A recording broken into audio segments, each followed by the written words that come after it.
بسم اللہ الرحمن الرحیم۔ السلام علیکم۔ ہر روز واقعات کے لیے چینل کو سبسکرائب کر لیں۔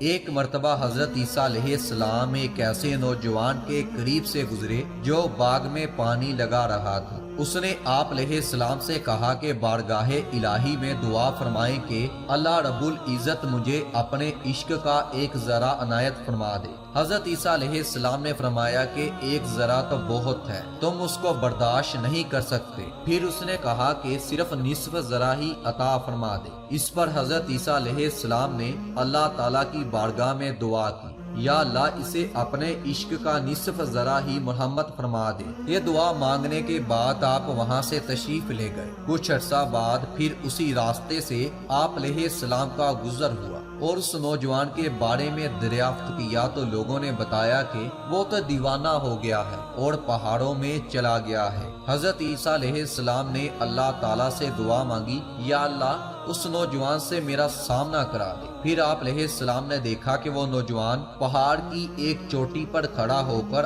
آسمان کی طرف دیکھے جا رہا ہے۔ آپ علیہ السلام نے اسے سلام کیا لیکن اس نے کوئی جواب نہ دیا۔ آپ علیہ السلام نے اس سے فرمایا کہ تم مجھے نہیں جانتے، میں عیسیٰ علیہ السلام ہوں، اللہ کا نبی ہوں۔ اللہ تعالیٰ کی طرف سے حضرت عیسیٰ علیہ السلام پر وحی نازل ہوئی کہ اے عیسیٰ علیہ السلام، جس کے دل میں میری محبت کا نصف ذرہ بھی موجود ہے، وہ کس طرح انسانوں کی بات سن سکتا ہے؟ مجھے قسم ہے اپنی عزت و جلال کی، اگر اسے آڑے سے بھی چیر دو، اس کے 2 ٹکڑے بھی کر دو، تو اسے احساس تک نہ ہوگا۔